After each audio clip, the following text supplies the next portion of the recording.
Está começando mais um Sociologia Animada. Antes de começarmos, dê um like no vídeo, compartilhe com seus amigos que estão estudando Sociologia e seja empático nos comentários. E se no vídeo passado falávamos que Marx utiliza o materialismo histórico dialético para compreender como a humanidade caminhou até agora, precisamos conhecer o elemento central deste método, o trabalho. O conceito de trabalho ocupa a posição central na sociologia marxiana e marxista, porque o trabalho nada mais é do que a interação entre o homem e a natureza. Lembra que fizemos um esquema no vídeo passado, afirmando que a tese é a natureza, a antítese o trabalho e a síntese a sociedade?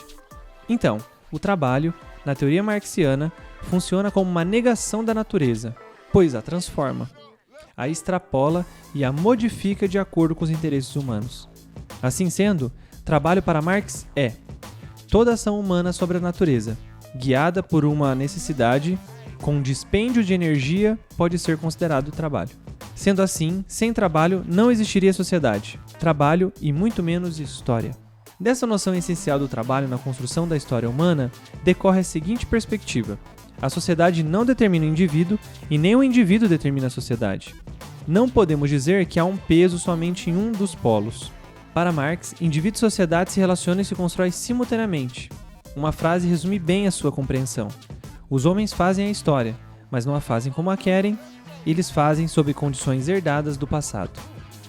Com isso, portanto, as condições materiais que encontramos para dar continuidade com a existência humana advêm dos nossos antepassados, que também estavam nas condições materiais dos antepassados deles e assim por diante.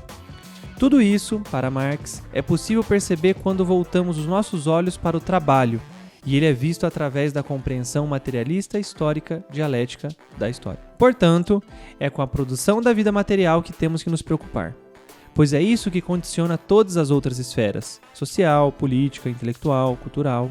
Diria ele que, produzindo socialmente a própria existência, os homens entram em determinadas relações que não dependem da sua vontade para acontecer. Mas quais relações são essas? É aqui a distinção que ele faz de infraestrutura e superestrutura. Vamos descobrir o que é cada uma dessas dimensões. Na concepção de Marx, a estrutura da sociedade se dá a partir de uma produção social, que pode ser explicada pelo modo de produção de um determinado período, e esse, por sua vez, compreende 3 aspectos: forças produtivas, ação dos indivíduos sobre a natureza, ou seja, como obtêm o que necessitam, meios de produção, ferramentas, máquinas, força de trabalho, e relação de produção, o modo como é organizada a atividade produtiva. Estamos falando das forças produtivas, da posse e da distribuição dos meios, da divisão do trabalho. É nessa constante interação entre forças produtivas, meios de produção, relações de produção, que temos o modo de produção que diz sobre a produção social daquela sociedade naquele momento e que constitui a chamada infraestrutura. Em palavras mais simples, infraestruturas são as condições materiais de produção da existência humana em determinado momento histórico. Mas não existe só a condição material. Marx afirma que, decorrente da infraestrutura, surge uma outra dimensão social, a superestrutura, que afirma, coaduna, corresponde à configuração da infraestrutura. Peguemos o modo de produção feudal, por exemplo.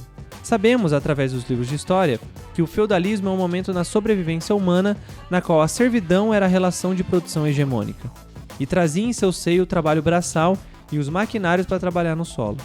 Toda essa condição material, ou seja, infraestrutura, só conseguia se manter porque existia uma superestrutura legitimando essa situação histórica, os valores cristãos e a Igreja Católica. Ou seja, não bastam só as condições materiais.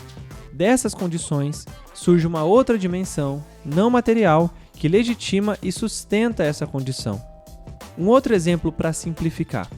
Quando vemos um prédio, é a fachada que chama a atenção. Mas para sustentar a fachada, existem vigas e colunas que não aparecem, mas são essenciais para manter o prédio em pé. A superestrutura é composta pelo Estado, a religião, a política, a moral, as artes e também a cultura. É isso. Ficamos por aqui e até o próximo vídeo. Tchau!